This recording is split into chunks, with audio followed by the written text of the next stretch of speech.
Hello, everyone, and welcome to Seriously Loco, the Seriously Crazy fan podcast for El Paso Locomotive FC. I'm your host, Phil Bakke. I'm joined tonight by my co-host, Mikka Burrell. Mikka, how's it going? It's going. I'm trying not to melt. It was 109 today, I think, at peak heat. 109? 109. That's not allowed. The sun's going down now, so it's like 100. So, you know, we're coming down to reasonable temperatures now. Yeah, just those cool those cool desert nights. Well, you may hear the voice too, the iconic voice joining us tonight. We have a very, very special guest, and I'll go ahead and introduce him. It's Duke Keith, the voice of El Paso Locomotive, joining us tonight. Duke, how are we doing? Are you staying cool? I am cool now that I'm back in the house. Believe me, it is not fit for man nor beast outside. It is it's pretty gnarly. It is you know, I see animals and people and stuff walking. No, nobody's outside. Nobody's outside. They say Smart that people. Phoenix, Arizona is just a monument of the arrogance of man. I think El Paso's not far off that. Who built a city here? It is, yeah. And we keep building more, right? We keep putting out more cement. So sure, Yeah. we're headed for Phoenix. We're going to have our own climate soon enough. Yes. Lovely. It is gnarly out there. But yeah, I'm staying cool now. And it is good to be indoors. Thanks for having me, guys. I appreciate it. Shout out to Shadow Wolf. Yeah, no, I mean, absolutely. It was funny because me and Mikka were talking about, Mikka literally said in our group chat, she was like, surely we've had Duke on before. And it was one of those things where we got, during the pandemic and everything, Loco Spaces and all that, we were interacting a lot, but we never actually formally had you on the show. So it is a pleasure to have you on. Well, it's a pleasure to be here. I know, yeah, we did. I think the first time was you guys had a Spaces chat, and I remember being at work because that's the way things rolled in the pandemic. Right. And so I chimed in, and then we started Local Spaces, and yeah, we were kind of back and forth, sharing each other's air, so to speak. But yeah, this is the first time I've actually been on the actual podcast. Well, so thank you. It is overdue. My goodness. Long Shame overdue. on us. Seriously. No, it's okay. Seriously. Okay. Well, yeah, I mean, Just amount. very, it is a big show. We've got, obviously, we're kind of filling some space here with a rare bye week for Locomotive. Well deserved for the squad, given the amount of football that they've played over these opening weeks of the season. And so we've got, obviously some news today, a signing for Locomotive. We've got a little bit of a chat with Duke. We'll talk to him about kind of his background. We'll talk about the 2023 season. We'll look ahead to New Mexico United, the derby at the weekend, big matchup looming. Yeah, if you're finding us for the first time, we are Seriously Loco. We talk all things Locomotive. We talk some USL stuff, and you can find us on any major podcast platform. You can find us on Twitter, Instagram, Twitch, YouTube, you name it, we're probably on it. And yeah, search Seriously Loco and you can find us there. But I mean, Duke, it is, I guess in the manner of getting started before we get into the news and all that, Duke, it's a heck of a time to be around Locomotive right now. Unprecedented winning streak, unprecedented unbeaten streak. There's a lot to be positive around Locomotive right now. What's the mood like around the team right now and being in and around Southwestern University Park these days? Confidence. And it's amazing to me. I remember our buddy Dan Vaughn tweeted, because he works these days at the El Paso International Airport, seeing this team 0-3 headed out to Louisville and getting the guarantee from Eric Calvillo, that they were going to win. And they won 3-0. I mean, that is just calling your shot. My goodness. And it's amazing to think that they were so confident going in, but they absolutely were. And it's a confidence that is growing every time this team takes the pitch. But that was the last loss. That was in March.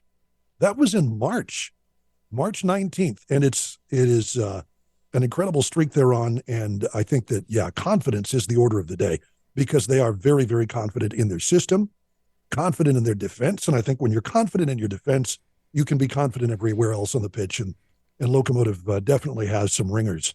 And in guys like Lucho, who's doing what Lucho's always done. Sure. But obviously, Petrovic, hopefully when he gets back at some point soon, he can resume and pick up where he left off. But then Dennis Castician, who has just been absolutely lights out, and 4 goals so far this season. But contributions as well from Ricardo Zacarias, and I've made the point to Colin Deaver doing the broadcasts with him. This is a kid who's I say kid, he's 27.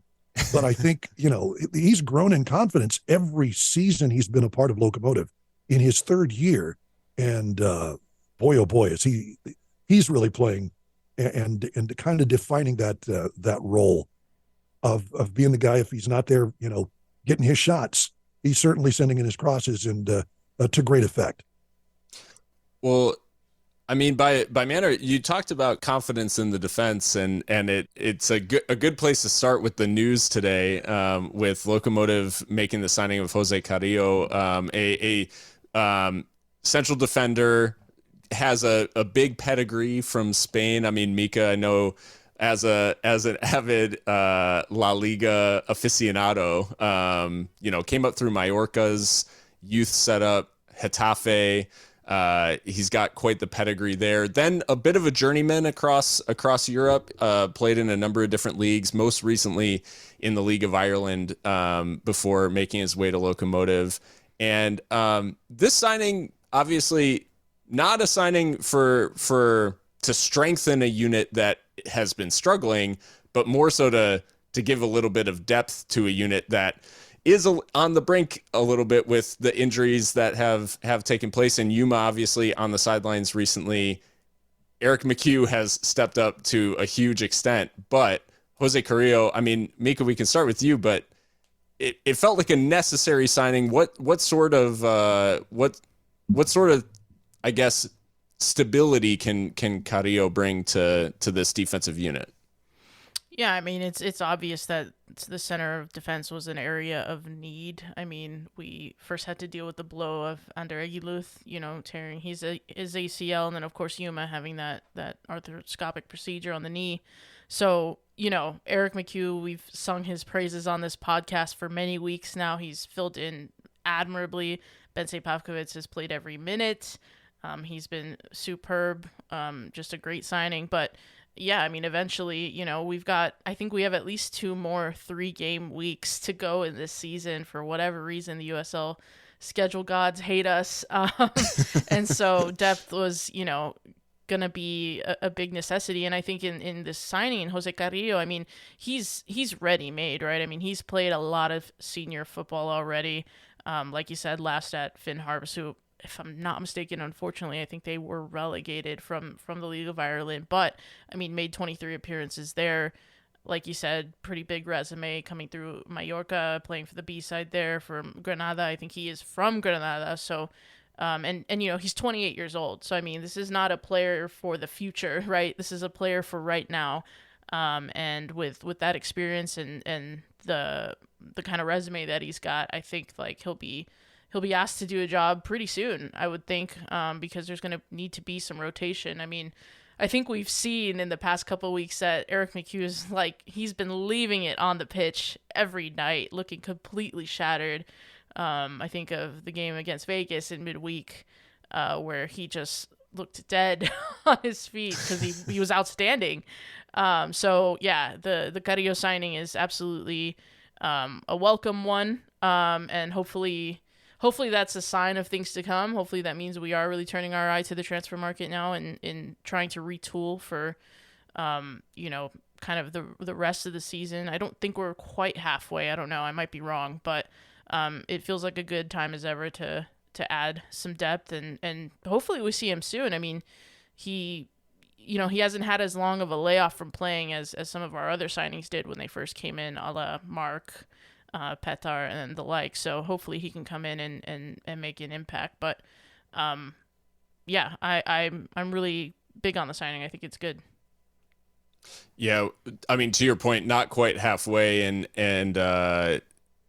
Duke, with this signing coming in, we've talked about on this podcast a lot about how Brian has kind of found his guys that he does stick with, when they're available, he does stick with them. I guess from what you've seen this season, does that group need to be added to just to make sure that they have the legs for the whole season? Absolutely. I don't think that you do any harm by strengthening, unless it's the guy's a locker room cancer. And it does. I think that they're very careful in their selections. So they're not going to just bring in anybody. Obviously, he has something of the pedigrees, played in Europe in some of the top flights in Slovakia and in Ireland up until, I guess, up until the relegation for Finn's Harps. But I mean, Finn Harps, he's exactly, I think, what the team needs. It does need to be in central defense, I think, more than anything else, because not only to the injury to Yuma, but also, because of this stretch of games. And it is a very different thing when they've gone out this season as opposed to last season, where the back line honestly was makeshift. I mean, as much as we all love Andrew Fox, here's a guy he's plugged in everywhere from forward all the way to central defense and did his job admirably. But, even Yuma, a converted number 6, honestly, a defensive midfielder, really. But here's, a group under Brian Clarhaut that has gone out and shored up the back line, and they've got, physical presence on the back line, even in Mark Navarro on the wing. I mean, you're talking about a dude who's 6'4" or so. Eric McHugh, 6'4". There are some tall dudes back there.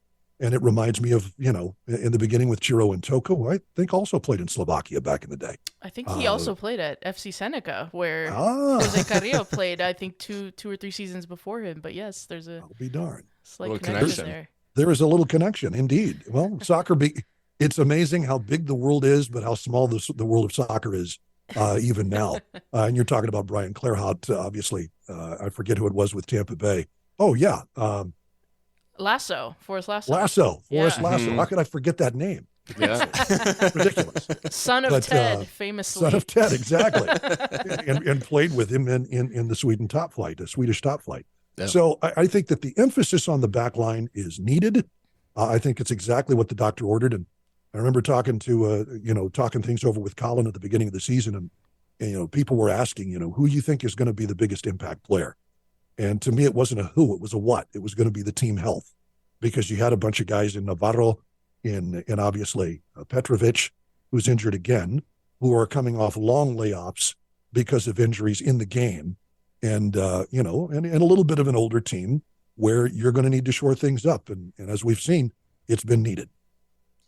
Yeah, it has been impressive, though, I guess, Duke, watching this season. And defensively, it comes to mind with Eric McHugh stepping in for Yuma, obviously, club captain, the most experienced guy out there. Eric McHugh, one of the youngest guys in the team, and another one of the youngsters or relative youngsters compared to the experienced guys, coming in for one of the marquee signings, Miles Lyons, stepping in for Mark Navarro for a large portion of the season. And I mean, even in games where he's come in off the bench for Mark, Miles and Eric have really acquitted themselves well. It seems like this season they've just really proven themselves to be deserving of these minutes in the first team.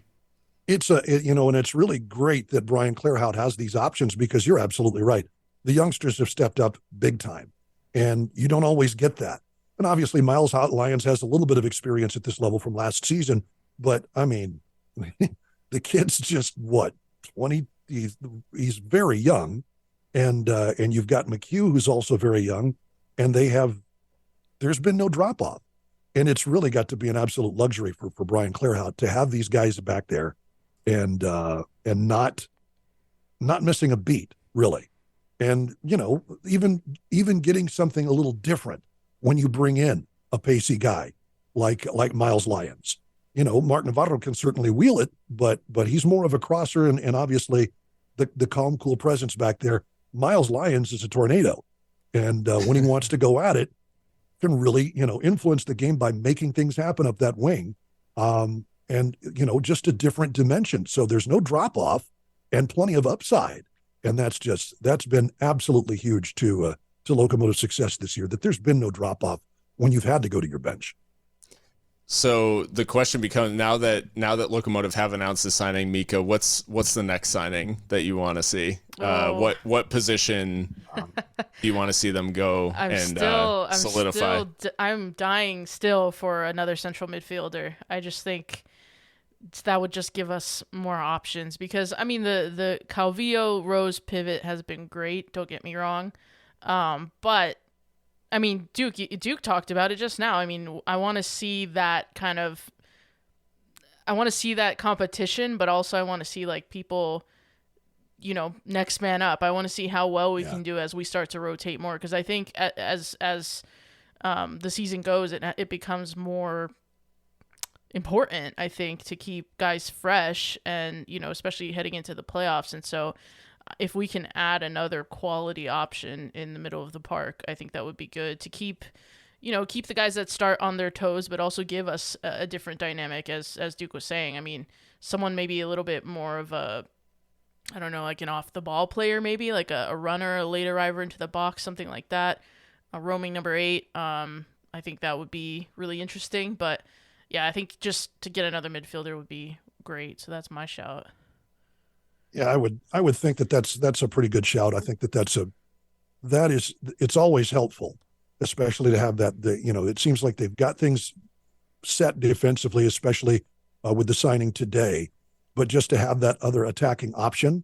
And I mean, you can always look for forwards, guys who can score goals, and I wouldn't mind if they got another target player, somebody up front. But even so, I mean, Aron Gomez, who's been filling in very well on the left side as a winger in replacement of Petar Petrovic while he nurses himself back to health. Aron has been great and can be another guy up front, but to have that attacking presence out of the midfield. And it's interesting, you think about El Paso and the way El Paso likes to play with that playmaking number 10. Nobody really does that a whole lot now. It seems like everything's coming in from the wings. And that's, maybe it's not necessarily that. Maybe it is, somebody else who can fill that role, the Castician role, coming in from that right side, and obviously being a playmaker, pretty much, set up on the wing somewhere, which is, it's, I guess, you want to be careful in your team selection. It seems like Locomotive is, but and it does. I also do think that there's another signing left in Locomotive this season to find somebody exactly like that.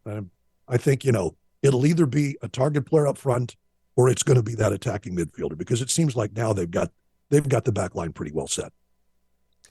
And there's certainly, I mean, if you put it in like other American sports terms, Locomotive are certainly, after this run, in that buy at the deadline sort of situation. Yes. Like they're gunning for a potential title, here as we approach the halfway point. But Duke, as we kind of we get the chance to kind of pick your brain a little bit, and obviously with you being the voice of Locomotive and attached to a lot of moments at Southwest University Park over these 5 years, I wanted to get a sense, just as a broadcaster and like the way you approach. I know we're shifting gears here, but who are some of the broadcasters that like you idolized growing up that kind of shaped your style? And then who's someone that you listen to now where you're like, yeah, that's really what I'm the type of vibe that I'm trying to cultivate? That's a really great question. And, the guys that I idolized growing up were dudes who called football and basketball, obviously. Sure. I'm not a huge baseball fan, but growing up in Norman, Oklahoma, there were a couple, Bob Berry, the voice of the Oklahoma Sooners, and before him, John Brooks. It was great to be able to meet John Brooks, because John Brooks called hockey with the teams, the semi-pro teams in Oklahoma City. And I called, semi-pro here in El Paso with the El Paso Buzzards. So he was still calling hockey when Oklahoma City joined. They merged leagues. So the El Paso Buzzards got to play Oklahoma City. And I got to see John, once every other couple of months or so. And that was really cool. And I mean, just, in terms of like full circle moments for me, that was awesome. And then, coming to El Paso, John Teicher, I've always admired. Probably the most influential guy for me is Mike Roberts, who was the voice of the New Mexico Lobos for football and basketball for many years. And my sign off is dedicated to Mike. When I say so long, everybody, that's a Mike Roberts line. And he's more than anybody else. That is probably who I have been most influenced by. As for today, I like Jake's, if we're talking Americans, because there is, Sure. Obviously there are the classic British voices, the Peter Drurys of the world. Arlo White for many years with NBC. I've enjoyed his style. And of course, he started calling the game consistently over here with Seattle in Major League Soccer before he got his NBC gig. I like John Strong, but if there's anybody today that I would like to emulate, it would probably be Peter Drury. And then as far as like American announcers, I like the way Jake Zivin calls his games. And, now we're talking, dudes. I won't tell you exactly how old I am, but I know Jake is much younger than me. So, but I appreciate his style. I really like the way he calls games. And of course, there's a reason I think he's MLS's number one guy with Taylor Twellman right now. And really like the way Jake does his business. In terms of the things that like draw you to a broadcaster or the things that you try to kind of cultivate, is it really just about kind of capturing the emotion? Is it about like creating space for the moment? Well, how do you like think about those things? Yes. And that's exactly right. I think that and sometimes it's hard to lay off the gas. Somebody scored a huge goal and you want to talk about it. And it's like, okay, no, you're at home, let the pictures talk. Because that's what television is, and television more than radio. I mean, radio is all commentary. Radio is all play-by-play. But for television, it's the moments. And we have, and I will say this, Locomotive FC and Juan Gutierrez, who's the executive producer for Mountain Star Sports, the best crew to me in all of the USL. And Harry Ruiz, who was the former voice of Lights FC in Las Vegas and a former El Paso sports director here at KINT, absolutely agrees. And so, right, there's just a chorus of people who know exactly what goes into a broadcast, what makes it great in terms of the number of cameras. I mean, there's nobody who has as many cameras, I don't think, on a nightly feed as El Paso. And there's a reason for that. Part of it is Mountain Star Sports Group. They've hired an excellent crew, and part of it is Juan Gutierrez. So, you've got plenty of people to help make that moment breathe. Let it. And sometimes, I'm guilty. Everybody, I think, you just want to step all over it and say your piece. And it's like, no, shut up. Be quiet. Let the picture speak. Let it, let's see the beer showers in section 105. Let's see it happen, man. Let's see, Yuma climbing up on the netting and just shaking the net while he shouts at everybody. Let's see that. And that's part of it. So yes, letting the moment breathe. As far as who does that, I think in this respect, I really enjoyed the fact, I thought it maybe was a little too long, but I enjoyed the fact that John Strong and during the World Cup had a couple of those moments where basically he said absolutely nothing when the United States had a big goal, big moment, big win, and just let the pictures do the talking. And that is an art. That is an art, and it is a skill, and you do have to cultivate it. As far as setting the scene, I aspire to be Peter Drury, man. There is nobody who has the calls that just, he is so smooth and, always with the right words for the right moment. And that's, I think, the thing that I want to do. And, again, I'm not going to tell you how old I am, but it's still something that you aspire to do because, and especially soccer, this is only my 5th year really calling it consistently. I did some Patriots games just on my own. There was like a 1-camera setup where the dude was on top of the press box and I was underneath. And, I just wrangled a little deal and we actually had play-by-play. One of the first time we did Ustream, which I think is still around. I don't even know. But like this is 2007, 2008, sure, when this kind of streaming stuff was just starting. And I really enjoyed myself, but there was no anchor. There was nothing for me to really emulate. there's the Andres Cantor. Spanish is a completely different style. There it's all about what you say. And, shouting to the heavens, go! Yeah. I would hurt myself at this point. But like, there's an appreciation for that. It's a completely different style. But just to have the words to describe the moment, I think, is key. And I'm really still honestly a baby in this. That's the way I view myself anyway. And just, finding the right words for the right moments and plugging that in to a broadcast to where you don't detract from a picture, you're adding to people's experience. That's the goal. And, I grew up, I called plenty of hockey, probably hockey more than anything else, astoundingly, Paso. But football and basketball and plenty of, exactly. And we used to do the Time Warner Game of the Week for high school sports. So lots of that kind of stuff. But soccer is still relatively new to me. As much as I love the game and have covered it since the late 1980s, it is it's still fun to discover and learn. And, I love guys who have the right words at the right moment. And Peter Drury, I don't think there's anybody better right now. Here. What do you think? The man's an absolute artist. I mean, he is. I remember more goals than he's called because he called them. Yes. I mean, yes. I think of Roma's winner against Barcelona in the Champions League. Yeah. Costas Manolas, the header. Yeah. I mean, moments like that because of him. Yeah. And he's just chills. Chills up and down your spine, exactly. And I'm so glad NBC has got him. Yes, I don't know how long. I hear that he's going to move to Sky Sports to replace Martin Tyler. So I don't know how that's going to work, but now there's a man who was at his peak fantastic, but I think Martin's just kind of like, I think it's time. It's time. Like respectfully. Sure, yes. Respectfully. I mean, Aguero, iconic call. Oh yeah. But yeah. I'll never forget. The streets will remember lovely cushion header for Gerrard against Olympiacos in 05 in the Champions League. But it's deep cut.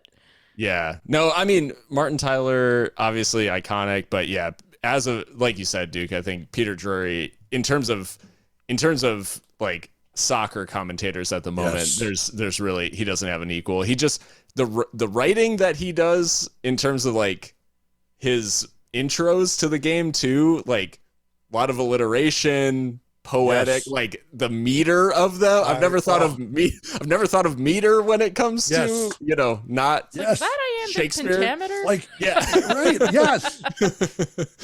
Am I recognizing a pattern here, mathematically? No, you're absolutely right. And it's astounding. I wish I could do that. But I mean, like we've got business to take care of, and American intros are always a little different. And, you don't have time to really set the scene the way they do in the Premier League.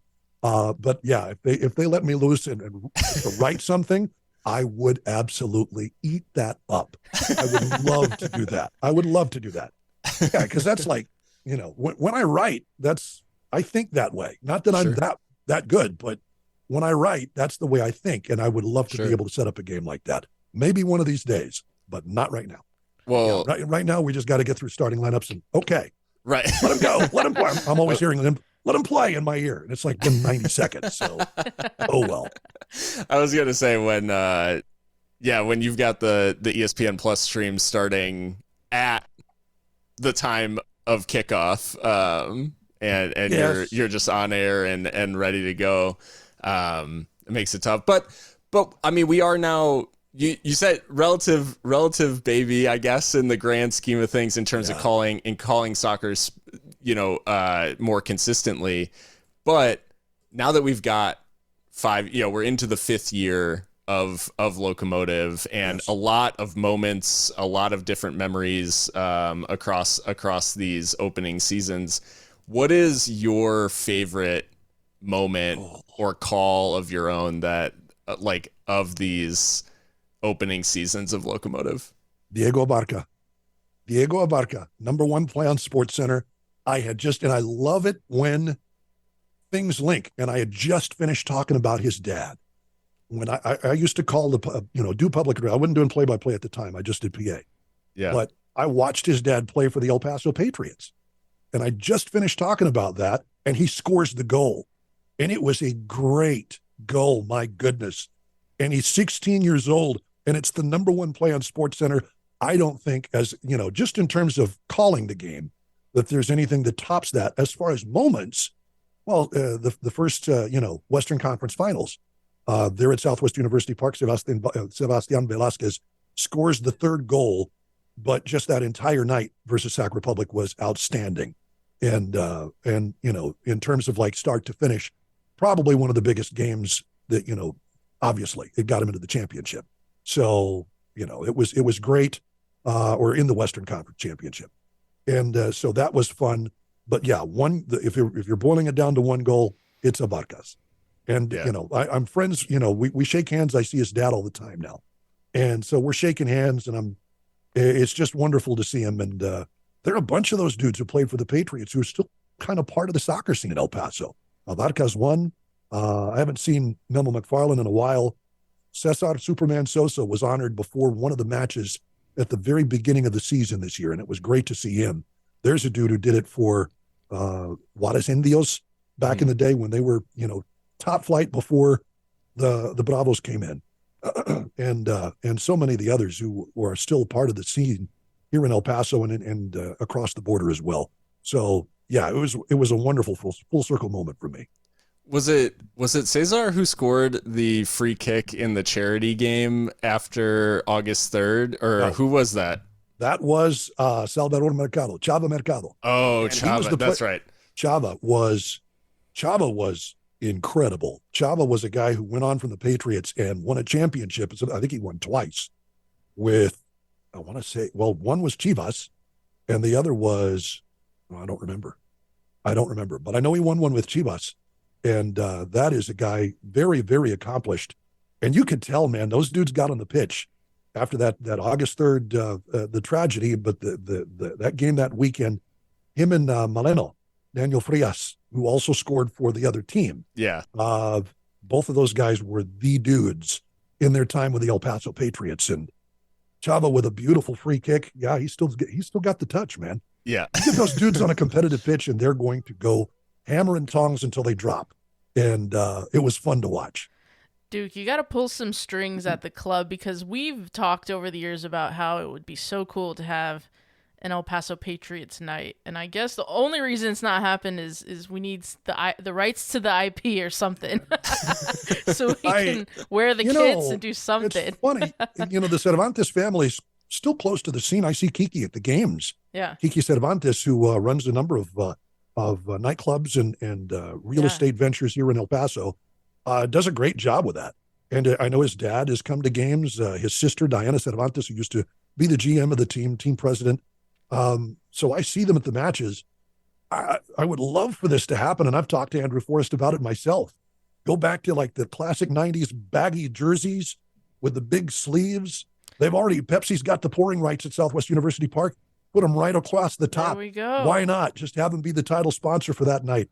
It would be awesome. I am with you 100%. Oh, man, we got to get Patriots night. Oh, my goodness. Yes. That needs to be a thing, because that's just an And iconic if they do side. Sun Kings and they do Diablos, they can do the Patriots. 100%. And I mean, we've got the 4th of July coming up. Yes. Patriots. Yes. 4th of July. I mean, the synergies here are just... I'm with you. The promotions write themselves. Come on. They do. Mountain Star, if you're listening. Mountain Star, make it happen. Ooh. On that note, though, one call that I love is Edson Partida's bicycle on El Paso Strong Night. So Thank you. That was great. And he didn't even mean to do it. It was just a cross. And he was trying to get it crossed, but boy, what an effort. And it went in. I mean, he did his little dance. Went that up was so for great. that like it was the only choice he had. He was Right. like, obviously, I have to bike this. and I think that great, made SportsCenter too, didn't it? That I goal? believe it did. I believe it did. It was one of the top plays with like 2 or 3, I think, over the 5 years or so. What a goal. Yeah. Yeah, And a goal. absolutely. Thank you, though. I appreciate that. That was fun. So, Duke, obviously you've had a lot of talented partners in the booth as well. You started off with Michael Belga and then Heidi Mocha last season. And now you've got someone who's near and dear to the podcast as well, into the El Paso sporting community, Colin Deaver, in the booth with you. Yes. How has it been calling the games with Colin, and talk about just how that relationship works between kind of play-by-play and color, and how important that is for a good product, if you will. Well, it's like Bob Uecker. That's why he's the best color man in the business, because all he says is just like one word. No, that's not color. No, that's not the way it works. And especially television is very much an analyst's medium, because there are replays, there are things that you can watch. And it was great. I mean, Michael and Heidi both obviously played and coached at pretty high levels. Heidi coached college. Michael has coached college, and I think is coaching the NWSL Houston team now as an assistant there. So they've obviously, they're highly accomplished people in the sport. So it was great to get their perspective in the game. Colin is a broadcaster and very prepared. Like he knows, like, he's a basketball guy. That's what he is. But he prepares himself very well with the facts, the figures, has played a little soccer. So he's not completely blind going into the sport, but he does such an excellent job because he's so prepared.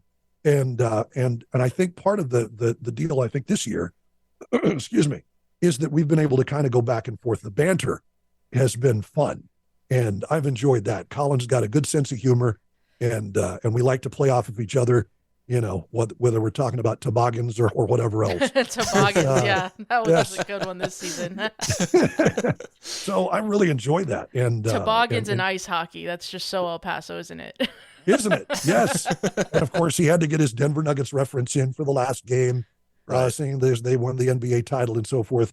And we've had a great back and forth. And when we have all three of us, between Colin and Rachel Phillips with her second season with us, it's wonderful because they're professionals all the way through. Absolutely great to have them a part of the broadcast this year. That is like, I would say, an underrated part too of how Locomotive's productions go, is you guys are really thoughtful of like Rachel's involvement. And I actually really enjoyed the game where it was a little more loosey-goosey when Colin wasn't there and Rachel was just kind of chiming in like throughout the game. Like that was actually really, really fun as well. But I've enjoyed just how I think there's a lot of, to your point, and about the fact that El Paso's production is up there among, I mean, if not the best, one of the best in terms of thoughtful use of sideline, where introducing that third member of the broadcast team is not just kind of ad hoc. It's very like well thought out, and the throws are thought out, and like those cuts are in line with kind of what's happening on the field rather than just being in the course of the action. Well, in that respect, all praise goes to Juan Gutierrez, our executive producer, and the guy who he's the man behind the green curtain. You'll never see him. He has a presence online if you want to follow him. I think it's Juan Gutierrez __ line, something like that. So if you want to find him, he's there. And you'll find some insights. They had the goal call, McHugh's goal, had a great little pastiche of what you see behind the scenes to show you. And this season especially, my goodness, those guys worked. They had a whole rebuild this offseason. Everything in the control room is different. Yep. And they were, Juan is, I don't want to out him too much here, but he basically said, if you'd told me leading into the first match of the week or the first match of the season that we would be able to get a broadcast on, I would have told you were joking. They were that close to not being able to do anything. And it was like deadline crunch time stuff. And Juan and his team of engineers and Gage Freeman, who's a part of that as well, just did an incredible job putting it together. And they're just now getting to the point in the middle of the season where all of the technical stuff is really coming together. And you would never know it. You'd never know it. That's how good they are. And it's the smoothness of that, being able to toss to Rachel. And there's some, okay, we want to set this up this way, that is sent to me, but then, you kind of have to kind of find your way to do it, find the words to say to send it down. And I did have fun with Rachel. It was kind of fun going back and forth a little bit because they just kind of left her mic open that one game when Colin wasn't there. I think Colin was doing the high school track tournament in Austin, and they just, had her mic up. So we just kind of talked, and it was good. It was Rachel does such a fine job anyway. But a lot of that in terms of the setup, in terms of, having somebody in the background who knows their business and knows exactly what needs to plug in where. That's Juan Gutierrez. And Cesar Ruiz, who directs us an awful lot of times. Juan has directed us as well. I think Gage has done some stuff. They do an incredible job. And a shout out to all of the camera people, Chris Kinane, who does the audio. Everybody who's a part of that broadcast. First rate. And, I think the compliment, David Concha, who does the replays. These are dudes who work when ESPN comes to town to do like a UTEP game. They're working those broadcasts. And it's a real credit that Locomotive and Mountain Star Sports Group has put this team together. Absolutely. It makes it hard to watch other streams, Phil, right? That's what I was going to That's literally what I was going to say. Yeah. It makes it tough to watch the rest of USL. I love Tyler Ortega. I love my friends at New Mexico United. Their broadcasts and it's not necessarily them. This is the thing. It's not necessarily the teams that have an absolute say. I want to point that out. Yeah. It's not the teams that have a say necessarily. If they're set up in a deal to where, they get what somebody gives them, that's what it is. And so you get, the worst. It's like they've got the best crowd in the entire USL consistently. Crowds of over 10,000 people every time they play.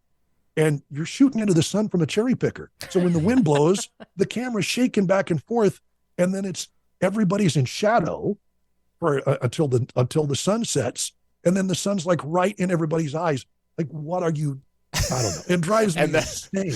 And I don't want to call them out because, again, it's not necessarily the team. Sure. But what are you thinking? My goodness, it's just, it drives me nuts. It drives me nuts. It's worse too because it's one of like 3 cameras in the whole broadcast too, and it's just like, the whole. I think like the one thing that I will say too, and not to turn this into just discussing Locomotive's broadcast presentation, but I do think that there's something to the fact that you feel that closeness, even as a fan that doesn't get to go to the swap week in and week out, like I do feel that same sort of, like I get the feeling of what's going on in the stadium and the production brings me in, rather than feeling like it's just a third party kind of like viewing from inside out. It's like, I actually do get a sense of like what's going on in the ground and the different cameras and the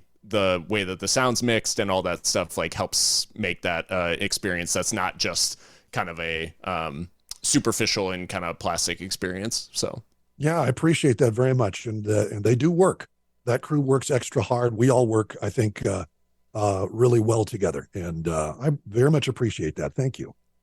And when I can pass that on to my friends with the broadcast team, I will. If they're not watching then, already, then just know that you are loved.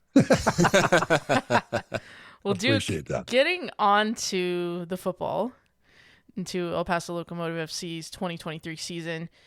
Obviously, I think it's fair to say last season was kind of a transition season, if you will. A lot of ups, a lot of downs, and, some rough patches here and there. And I think the team was kind of going through transition on and off the pitch. Now it seems like we're kind of maybe entering like a new era that could be sustained here with Brian Clarhaut. And I wanted to get your thoughts on just what your first impression was of Brian and kind of what you made of him when you first met him and got to speak to him, and has that impression changed at all, or what do you think of his tenure so far and what he's been able to accomplish with Locomotive?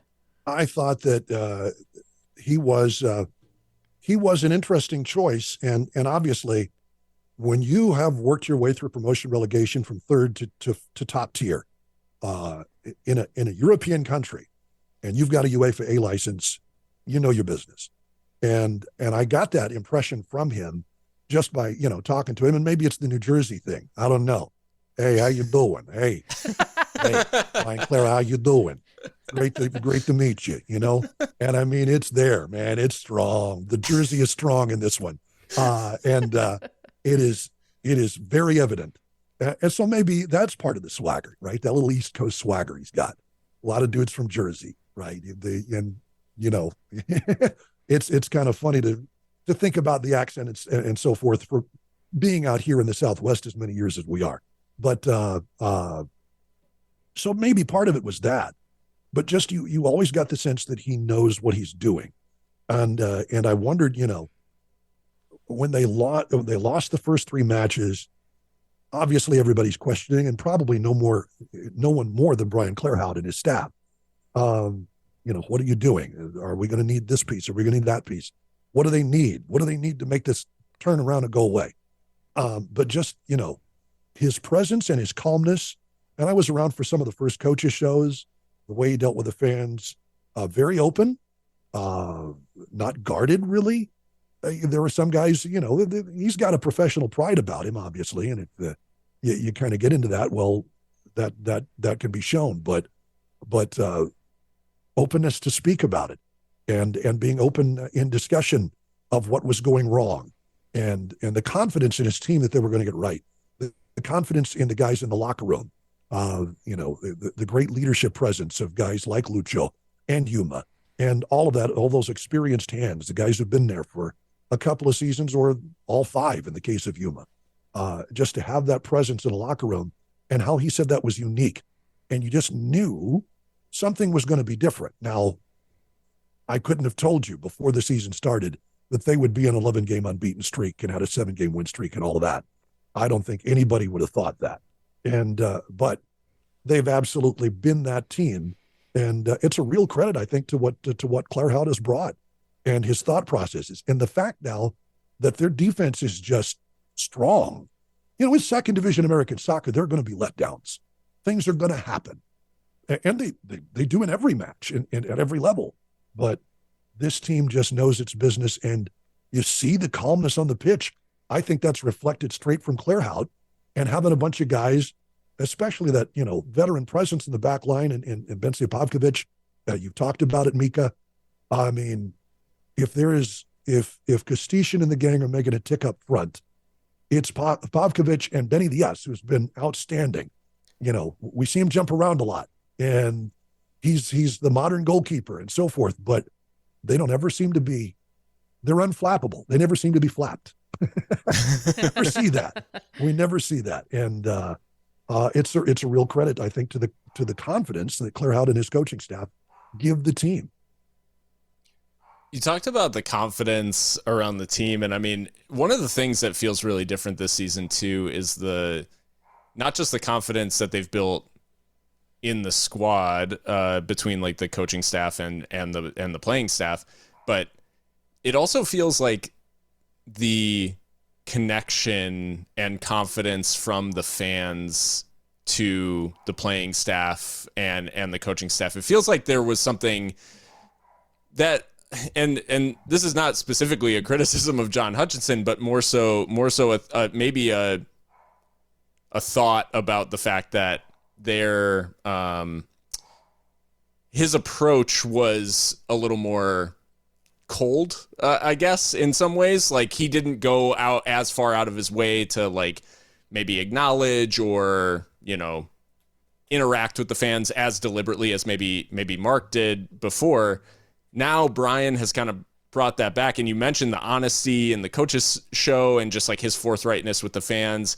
Now the team is going over to eighth notch after every match, kind of, German style, I guess you would say, yes. Like with the arms up and the whole squad in a line, like arm in arm, and kind of cheering the fans and acknowledging their contribution as well. Do you get the sense being in Southwest University Park that there is kind of that goodwill sort of returning? Like, and I'm not saying it was completely gone, in any stretch, but just the fact that Brian does seem to be maybe going out of his way to reestablish that connection a little more. Yeah, I would say so. And I don't think it was anything that John didn't want to do necessarily. I don't think that it was like, oh no, I'm not going to go over and talk to them or anything like that. I just think it was something he didn't do. Yeah. It was, wasn't part of what he did.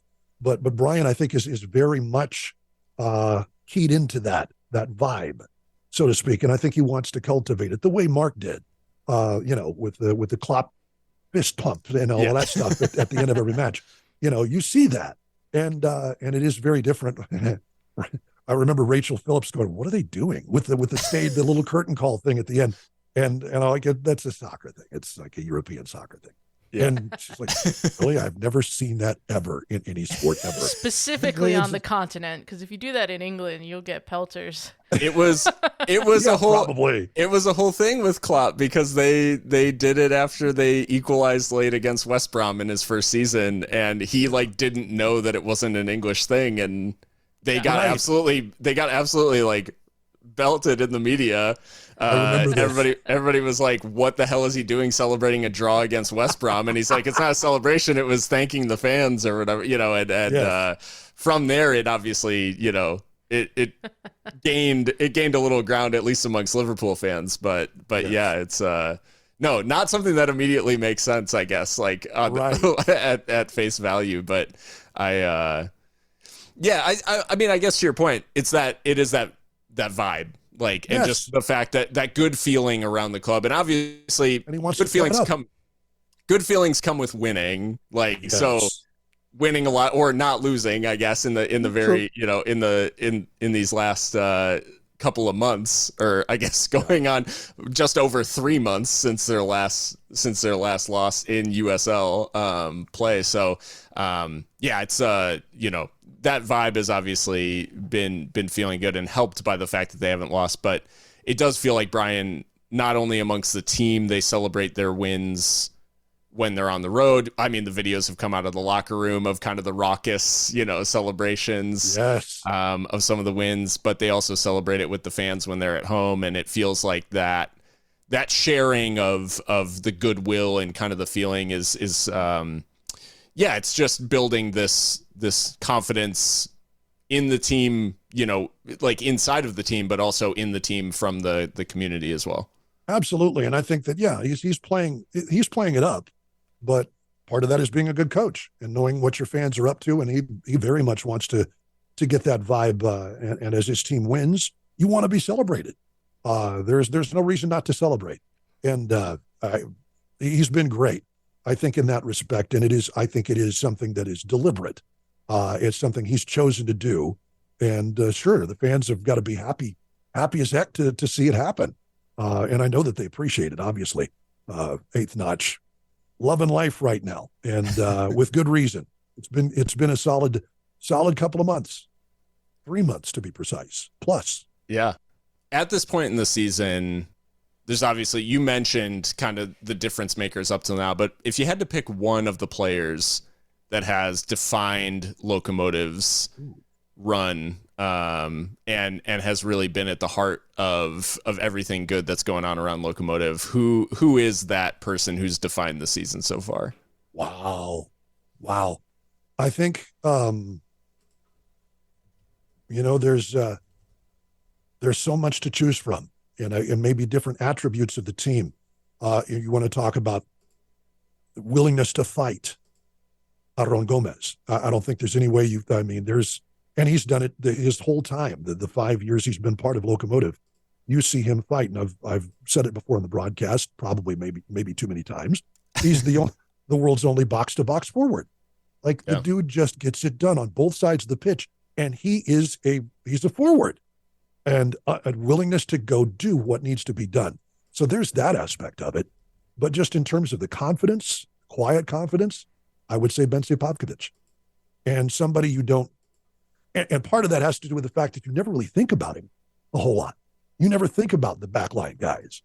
But there's a reason for that, because things are going well. If you're thinking about the backline guys, sometimes it's like, what did he do? Where was he? You know, he was out of position totally. You see him when he's not there.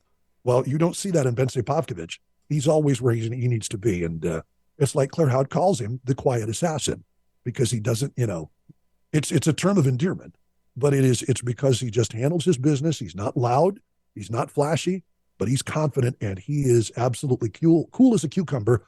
He and Mark Navarro, I think, they kind of embody that. Navarro is, you know, never seems to, as I said before, this team is rarely ever flapped. They're just unflappable. They keep their cool. And I think that it has to do with the leadership that those guys bring to the team. So yeah, I would think, you know, there are different answers to that. The fieriness, Lucho. I mean, who could forget Lucho's antics in San Antonio? I was saying, My goodness. I mean, there are two things I tweeted this. Two things, one of two things is going to happen. Either he's going to get red carded or he's going to score. And fortunately, it was the latter.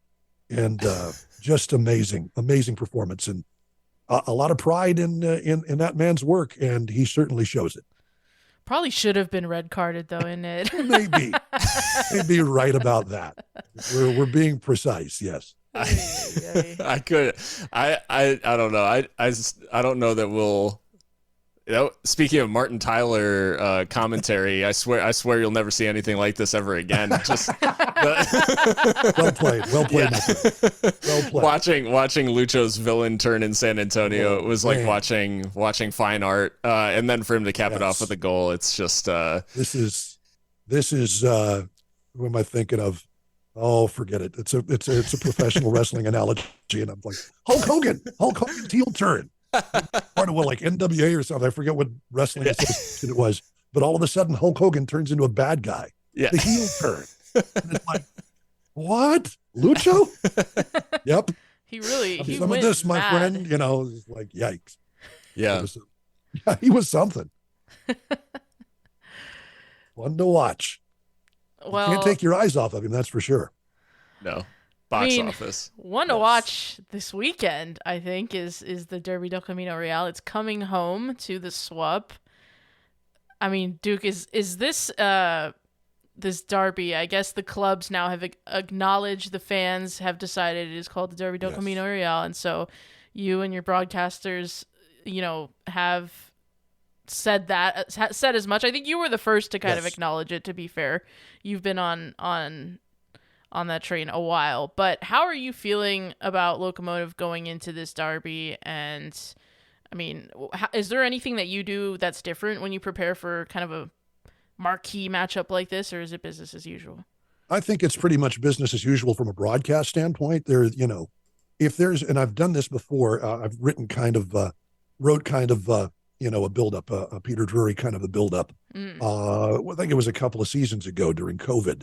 And the team ran it, and it was nice. If given the opportunity, I'd do that again. But that was, as far as the broadcast itself, you just try to be prepared. I think it's cool because we've seen Locomotive play New Mexico. They have a lot of players that they've had over the years, and so you're very familiar with them, and that helps me certainly. Right. And I certainly appreciate that. That's great as a broadcaster to have dudes that you can pick out. You recognize their hairstyles. Obviously, their numbers are familiar. Things like that's what you look for when you're doing play-by-play in color. If two dudes have a similar haircut, sometimes, I'll be honest with you, it can get a little confusing, especially when they're coming toward you and they don't have a number you can see in their back. It can be challenging, but especially with New Mexico, I know where people play. I know where Kalen Ryden's going to be. I know where Suggs is going to be. I know where Bruce is going to be, Moreno, all those guys. And so, it's good from that standpoint because I think that helps with the broadcast. The more familiar you are with people that you don't always see, like Locomotive, everybody, I know who I'm watching there, but it helps that. So hopefully that translates into a good match from the broadcast booth. But insofar as there isn't anything special that leads up to it. It's just a special game. And they have played some great contests over the years. That's I think one of the things I'm really looking forward to is you can pretty much count on it being a tight match. I would say the match in Albuquerque, 0-0 for as long as it was maybe the most lopsided match they may have played. Locomotive they were just handling their stuff, and you knew there was going to be a breakthrough. You didn't know where it was going to come, and fortunately for Locomotive, it did. But that was as one-sided as I think I've seen the Derby del Camino Real in the 5 years I watched it. I guess speaking of that particular game, Zach Price obviously has since moved on as the head coach of New Mexico United. Eric Quill now the boss for them. They did get a win last time out against Colorado Springs. Amano Moreno, as you mentioned, scored a heck of a goal in that one a little bit of a Sports Center bicycle. top. Yep, number 3. And so New Mexico, little bit of danger. Is there a little bit of danger in this one for Locomotive in a new manager bounce coupled with a little bit of newfound confidence? Do you think New Mexico? I mean, obviously they're going to come in hungry in the Derby. They're not going to need any extra motivation, but just gap wise, it felt like the gap was pretty large in the last matchup just a few weeks ago, and now is there a danger of the gap closing a little bit? I think so. I absolutely think so. And in part because it is a derby, in part because they do have that bounce and the new coach bounce as well as the team confidence. I think that I'm hoping from a broadcast standpoint that it's a better game, just in that respect. But I think it will be because of what New Mexico's been able to accomplish and what they're doing currently under the new coach, under Quill.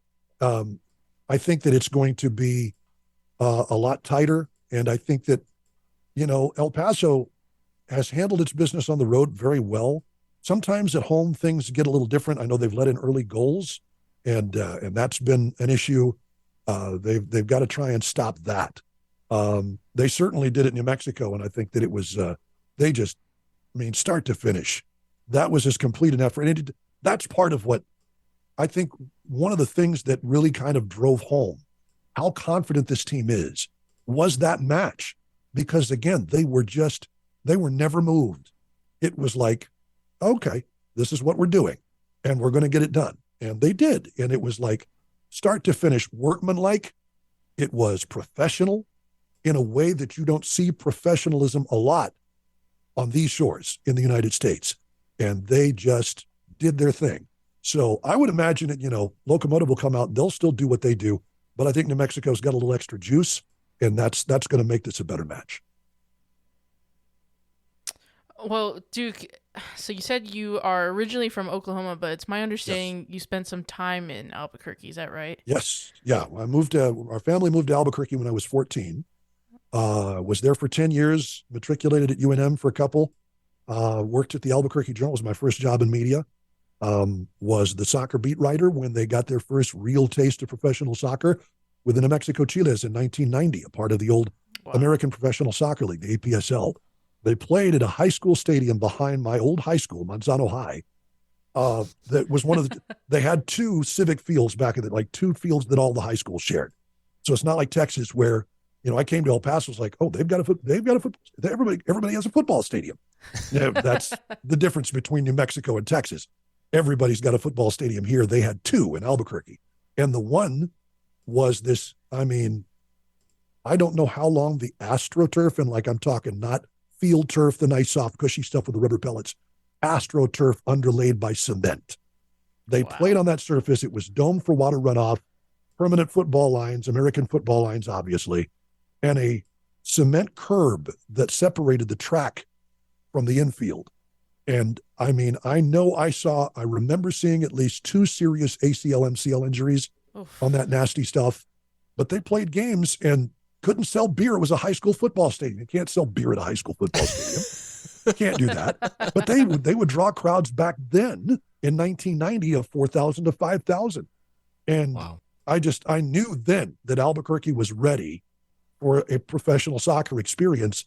It took them, 30 some odd years to get back there, but they finally did. And they were off and running. But yes, my 10 years in Albuquerque, enjoyed it immensely. And I first got my taste of soccer media, being around soccer media. My first opportunity was through the Albuquerque Journal in the Duke City. Well, to anyone listening at United, we need a New Mexico Chili's throwback as well. Yes, we do. Bring that right here. I'll take that any day of the week. Any day of the week. The New Mexico Chiles. Yes. They existed in the EPSL for 1 year, and then they dropped down to what was then the USISL, which is obviously USL today, and played the Patriots for a number of seasons before they kind of shut up shop a little bit. And then there wasn't anything until New Mexico United showed up. But my first real taste of being around professional soccer was in Albuquerque. And there are still some of those guys that I hear about from time to time who were part of the Albuquerque scene even then, and still are. They had a couple back then. It was close enough where they had a couple of guys who played in the NASL. I forget his name. It was a player he debuted with Chivas at age 16. And I wrote a feature on him. I loved it because I got to write some really great features. And it's wonderful because the story's not the same thing that you see when you get an American football player. Grew up in Texas as a raw bone kid and all this, yeah, I love it. It's great. But everybody had a different experience. One of the things I always loved about soccer is it's the world sport. And you get so many different stories and kinds of people. A dude who'd studied, college, was from Yugoslavia and loves the United States because he sees the land of opportunity. And he goes back home and, dudes with advanced degrees and PhDs don't have a job, stuff like that. So many different stories. And I got to write so many great features because of that, and just really enjoyed my whole season. That was the summer I moved to El Paso, as a matter of fact, 1990, after that season was done. So, yep, that was it. Well, I might be putting you in a spot here, but do you ever have any split loyalties? Do you keep an eye on New Mexico United's results at all, or it's Locos all the way? No, it's Locomotive. I'm blue through and through. All right, in amen. terms of that, yes. But New Mexico United, yeah, I'll keep track of stuff. Shout out to my man Tyler Ortega. Their play-by-play guy does a great job. Great kid, and I can say that because he's. I think Tyler's still in his early to mid-20s right now. But I'll keep track of them, and I've really appreciated the fact I knew that they were going to be ready for professional soccer in Albuquerque, and lo and behold, they sure are.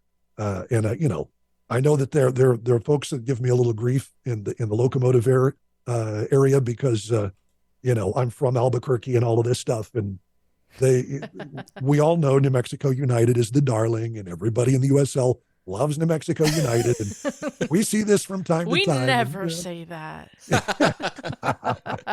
We all say that because it's true. We know, but they've done a great job, and they have really solid ownership, and I'm glad that they've got a bounce. I hate to see them down. Like, you want to see a good match when the Derby del Camino Real comes around. You want to see the Kings of Chaos. You want to see New Mexico United be what it is, and it makes for a better broadcast for me.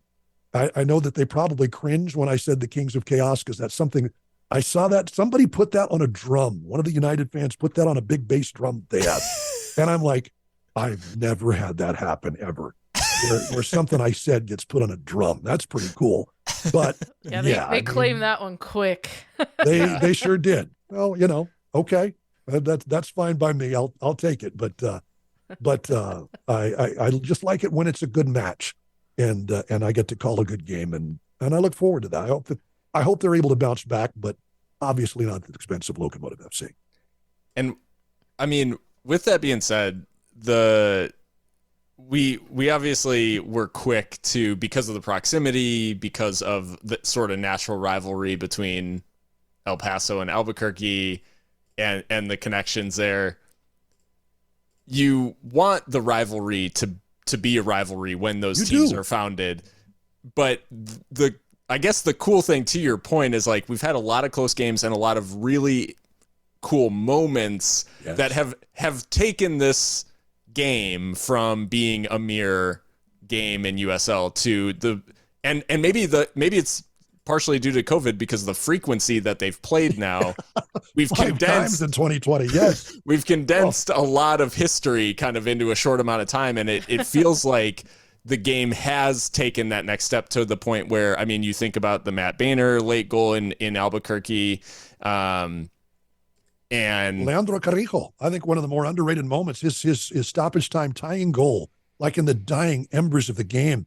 Carrillo was money, so clutch. And that was I think it was the opening game of the season. It was just great. It was a great moment, but absolutely. Yeah, those big moments, you want them to be good. So it's created, it's really taken it from, hey, this is a game between two USL teams, to now there is that sort of, I would say friendly. It's never boiled over into anything, ridiculous on the fan side or anything like that. But you have this healthy rivalry now where the teams do have kind of that healthy sporting animosity. Absolutely. Oh, it should be that. And there should be banter, and there should be, mean memes and stuff that are posted back and forth on Twitter and social media. And yeah, you absolutely want that. And it is funny that the geography kind of determines that so much. And it's hard. I know that it's hard to call it a derby when you're 240 miles apart and a 4-hour drive, but it absolutely is. And these two cities are linked in so many ways. And over the sports history of El Paso and Albuquerque have been linked in so many ways. It's almost like you can't help it. And I know that most of the players aren't from Albuquerque or El Paso, respective to each team. They're not necessarily from there, but you certainly feel it. And all you've got to do is put on a uniform and see the other guy in the other uniform. And it just turns into something, Two dudes from Spain, Santi Muar and Yuma, getting redshirted in the first match during 2019. Yeah, that's crazy. Insane. Two Spanish dudes. Like, what do you care about Albuquerque or El Paso? Other than the fact that it is the Camino Real from back in the day, but that was 1500s, 1600s. What do you care? But they obviously cared. They both got shown the door because of it. It's been fun that way. It's great. Now that you put it that way, it is funny that it's two Spanish men popping off in the first ever Right. del Camino Real. It's like, wait, it's not even Chapa and Spaniards acting brand new in North America. Exactly. Exactly. Tale not as like old y'all as time. have never done this before around these parts. That's so well put. That is hilarious. Yeah, acting all brand new. And it's like two, veterans of the sport, guys who've played professional soccer all over the world, and they're going at each other, headbutting each other in the first matchup between the teams. Yeah, it's not Chapa and whoever it was from Albuquerque. Chapa and Big Dev. Yeah, it's not two dudes, one from Albuquerque, one from El Paso. No, it's a couple of Spaniards who are freshly arrived. It's amazing to think.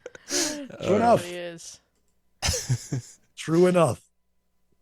Well, it's been, an absolute pleasure chatting. We've got, we talked Locomotive, New Mexico. Maybe there's a little bit of back and forth. Locomotive on this big unbeaten run. You expect it will end at some point. Duke, I hate to put you on the spot here, but predictions for the weekend. Do you think Locomotive keep the unbeaten run going? Do you think they get a win here, or does New Mexico pull off like the shocker? I think it's going to be a better match, but I think that Locomotive is these guys are pros. As we've pointed out, the team is, they've got a lot of experienced hands, guys who've played professional soccer for a long time and are very good at what they do. And they have been nothing but professional this year. I think that professionalism is going to see them through, and they're going to get back on the winning track. And we've had a couple of draws lately, but I'm seeing a 2-1 Locomotive win come Saturday night. And hopefully, man, it would be great to have, like a late last-second match-winning goal. That would be awesome.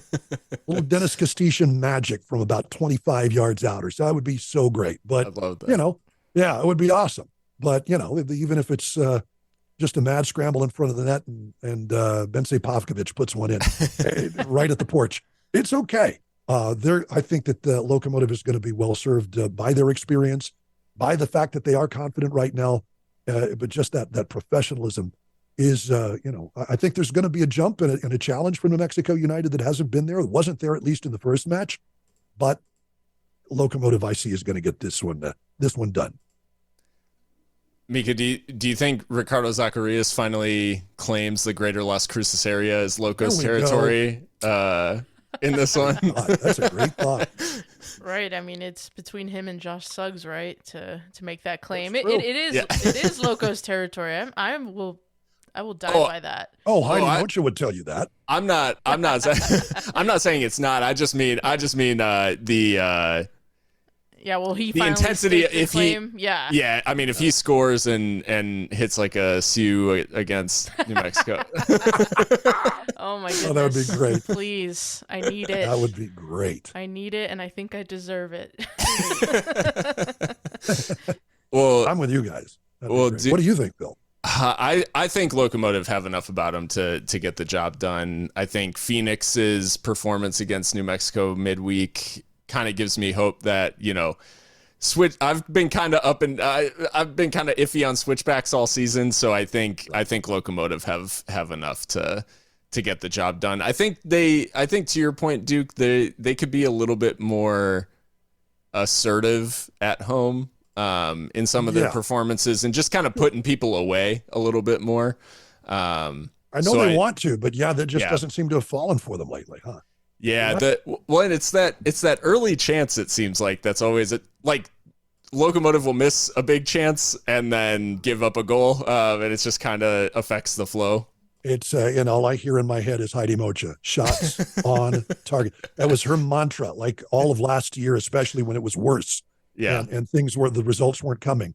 The results are still coming, but to your point, they have missed a fair amount of chances that way, and I hear Heidi's voice every time that happens. Yeah. So no, I think Locomotive do get the win. I think New Mexico will still be kind of figuring it out. I think New Mexico, honestly, and this may be slightly controversial, I think they probably need to make some signings. They do. And I agree with you. Some pretty. They need some new blood. Yeah, I think for their sake, I think giving some of their more exciting talents like Amando Moreno, Christian Nava, like these guys who are more dynamic, giving them a little bit more free reign to go do their thing, because they've got some exciting pieces. They just haven't really been able to put it together. And they've got maybe a core of the team that could use a little freshening up, I think. But yeah, so I think Locomotive come away with the win and keep the good times rolling. And hopefully that's the case at Southwest University Park. I'm sure it's going to be ridiculous temperatures at kickoff, with it being July 1st. There will be hydration breaks. There will be hydration breaks. There have to be. Dude, can you confirm that there is a temperature threshold for that, or is it just kind of like when they feel it's hot? It is up to the referee's discretion, but I think that the temperature threshold is 85. That's what I thought. 85. Yeah. That's the number that I remember. And you don't pin me down on that, because I don't know the official rule, but I think 85 is the threshold, where then it becomes the referee's choice. And if it's 105 degrees at kickoff, there will be. It would just be insane for doing that to people. And Mikka, did we get did you make a prediction? I did not make a prediction. I guess I will. I was hoping to escape this podcast without having to. I was about to say, I don't remember you saying a score. I think the boys will get it done. I think we're in, obviously, the best form of our existence, if I'm not mistaken. And so, they need no further encouragement to perform in this game. And I'm really hoping that the 2 weeks did them some good. I know that first half of this 2 weeks, a lot of the boys went on vacation. I'm hoping that really helped them kind of unwind a little bit so they can come back to work, as it were. So, I'm hoping that will be an advantage for us. And of course, we're at home, and so it should be a good turnout. I think the turnout's been fantastic. I mean, especially against Tampa Bay, that was a full house, and I'm hoping for even more of that. I guess I need to check what the giveaway is to gauge how many butts will be in seats. Yeah, that's always fun. I think we're gonna win. I'm not too confident we'll keep a clean sheet, but I do think we'll win. So I'll probably go 2-1. Okay. I'll go for a 2-0, and Benny gets a clean sheet. Benny deserved better against Tampa Bay, saving 5 out of 6. Oh my God, he was outstanding. So yeah. And we've definitely sung his praises on the podcast, but Benny, I don't know, he's making a case for being, I think he's climbing towards being one of the best goalkeepers in the league so far this season, both with his distribution and what he's done between the pipes. Absolutely. I don't recall anybody being able to send the way he kicks the ball up the pitch, like he's picking somebody out. Yeah. And that's a great skill to have. to be able to go over the top. And anytime you've got a goalie who has an assist on the year, that's pretty special. That's pretty special. And he's already got that. So hopefully he gets another. Well, with in the manner of closing out, Duke, we've had obviously it's been a great season, and in the Loco's sphere, we had a pretty big moment this week with Diego Luna scoring his first MLS goal, I should say, not professional goal. Obviously, he's got plenty of those, but his first MLS goal for Real Salt Lake in St. Louis. Obviously, a lot of like big outpouring of support and a little bit of emotion from Locomotive supporters.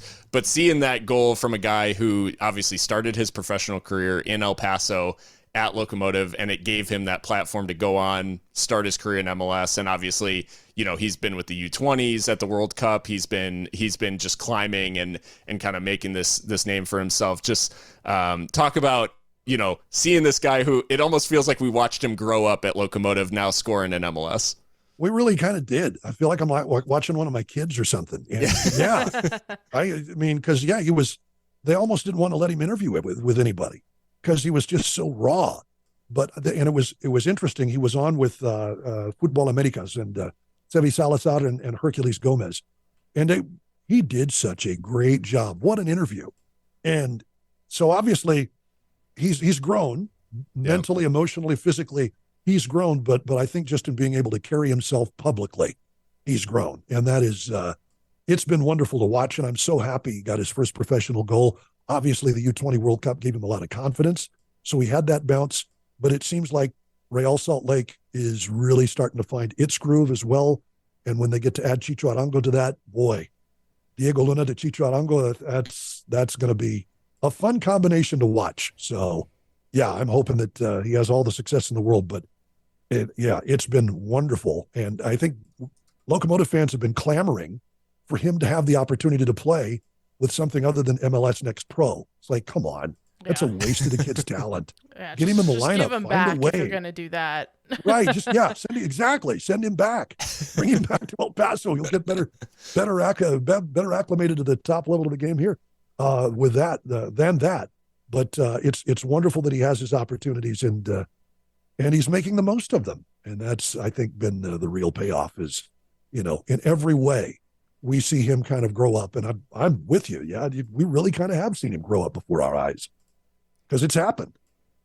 What, he was 17 when he came here? Geez. 17, yeah, I think. Pablo Mastroeni was sick of getting abuse from Ivan Militar on Twitter about how he was deploying Diego, and so he put him out on the left, and lo and behold, he scores a goal and a nice little dummy from Clarhaut as well to set that one up. But yeah, it's I think for Locomotive, one of those moments where you see kind of the vision of what USL is really meant to be, in that a kid who's gone through the youth levels of the US national teams and gone through like a different levels of like MLS academies and obviously the Barca residency program, like getting their shot at a professional level, proving themselves, and then going on and getting their shot at higher and higher levels from there. And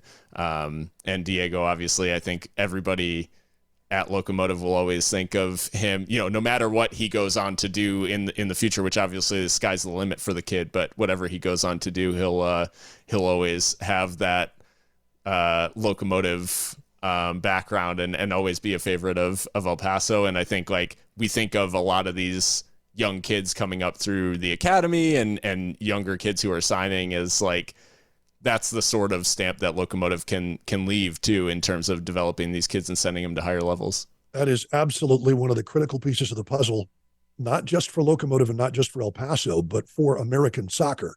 And it's the component that we didn't have. The NASL, and God bless him, that's one of the reasons I started loving the sport when I was a kid, was watching Pele's final exhibition match where he played the first half for Cosmos and the second half for Santos. That was one of those moments, right? And they never wanted to tap into the grassroots movement they started. They just wanted to be, they didn't want to be a movie studio and take things from the start to the finish. They just wanted to be a theater. They, come and pay your money, buy our popcorn, buy our sodas, and after 2 hours, so long, everybody. Have a nice day. Bye. And that was the NAS. Like, okay, it's great until you see the sequel. And then you come out with part 3 and you're like, dude, I'm so tired of this. And it never took because they never attached themselves to anything. And now we're seeing that. We're seeing that at every level of the game. And it's absolutely critical to the way things are supposed to progress in the sport here. And I'm so proud of what guys like Ivan Militar are doing in El Paso and the Locomotive Youth Academy. Even when Bob Bigney was starting it, there's talent here. I watched this talent with the El Paso Patriots back in the day. Kids who'd never get a sniff at college, getting a sniff because of the way they played here. So there's talent, and we've seen it with the Omar Salgados, the Mikey Ambroses, those dudes who've made their way through and gone on to bigger and better things. And now the sky really is the limit. Whether you are from El Paso, like a Diego Abanca, or an Omar Salgado, or whatever back in the day, or you're the Ricardo future. There you go. Yeah. Right? Zendejas, I'm forgetting that. Alex Zendejas, exactly. Sonora, all those dudes. You're seeing that. This city has talent, and this is the link to kind of bring it back and forth. And you're absolutely right. The sky's the limit. I think that it's wonderful to see, and is the missing piece of the puzzle, not just here, but around the United States as we kind of connect the soccer dots. It's also few and far between right now. But believe me, having watched this from the late 80s on, professionally, as a working member of the media, working with teams and around my local squads whenever I could, it is just, I love it. I love it. It is, and it's only getting better. Well, Duke, I can't thank you enough for coming and spending some time with us tonight, chatting Locomotive. It's always a pleasure to have the voice of Loco to chat Loco with. Feels so fitting. But any I guess closing thoughts in terms of what's next for Locomotive this season, or what's going on with you the rest of the year? Well, I think it is. USL seasons are long. Soccer seasons are long generally, but it just seems like you're going from cold weather starts to really hot to back to cold. And you think about it, it's 8 months out of the year. I don't think that we've seen the last of the moves that Locomotive is going to make. And it might be by necessity, as I said at the beginning of the season. To me, it's not who's impactful, it's what. Can they stay injury free? And I think that's critical for every team. Not just here. And it's a little more of a fine line because it is second division. You're not dealing with millions upon millions of dollars to go get whoever you need. But there are plenty of people, as we saw today, plenty of people with a quality pedigree who can make an impact at this level of soccer. So, there's a world of possibilities. Like you see the dudes that you always hear about. You read about them and the multi-million-dollar transfer fees, and your favorite team, if you're like you and me, we're Liverpool supporters, or Mikka as an Arsenal supporter, you don't get that guy, the Jude Bellingham out there. It's like, Dad, what are they going to do now? Just no, it can't just be Declan Rice. Yeah, it can't for just Arsenal. Right. It can't just be this guy. It can't just be that. McAllister for a Liverpool. Okay, let's see more. Yeah, but there's only a number of those dudes around. Like, there's not that many of them. Right. At this level, you can find guys that you've never heard of before, and you're like, you see the dude where he's played and what he's done, and you're like, oh yeah, that guy could make an impact. That guy could be something. So there is that possibility, and I think that we're going to see maybe one or two more moves as Brian Clarhaut shores things up and wants to, go into the playoffs with a strong. One of the things I really appreciate about Brian is that he knows that it's not about the regular season, it's about the playoffs. And the regular season, like the success he's had so far, has been wonderful, but he knows it's going to be judged by what he does when it comes October and November. And that's what this team is really pointed toward. And I think that they're going to need to make some moves before that happens. So that's I think, looking forward, we're months away, and you don't know what you don't know. But I think that Locomotive fans can feel very confident that from at every level of the coaching staff, the technical staff, they all know what they're pointed toward. And maybe more than at any time in the 5-year history of this club, they've got a real idea about how to go about getting it.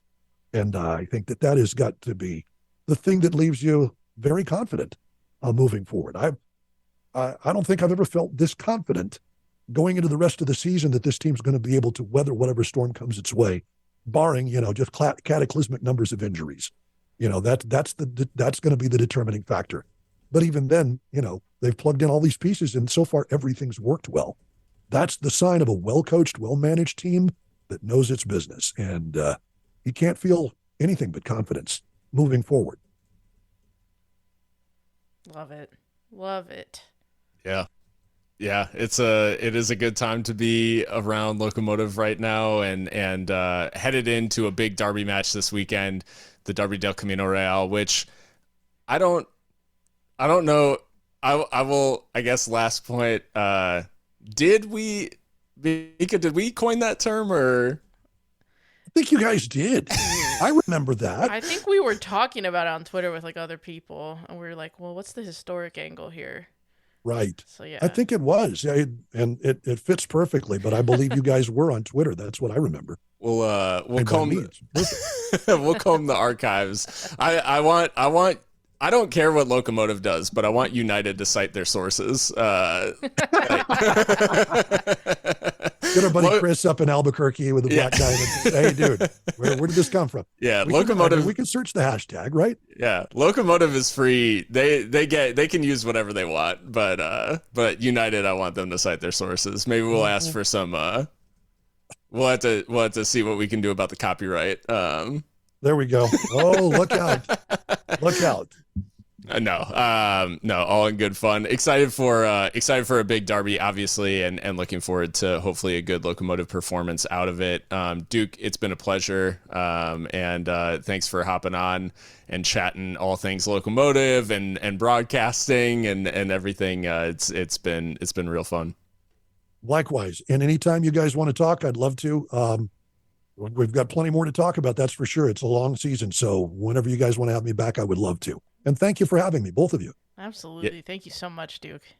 Yeah, really appreciate it. And hopefully not the last time this season, and hopefully some big moments to come, both in the broadcast booth for you to call and for us to chat about afterwards. I'm with you there, buddy. Let's do it. All right. Well, for those, as I said at the top of the show, you can find us Seriously Loco on every major podcast platform or on social media at Seriously Loco, Twitter, Instagram, basically wherever you want to find us, you probably can. Yeah, looking ahead to a big derby. We send our thanks to Duke Keith for joining us. And until next time, hopefully after a big derby win, stay loco.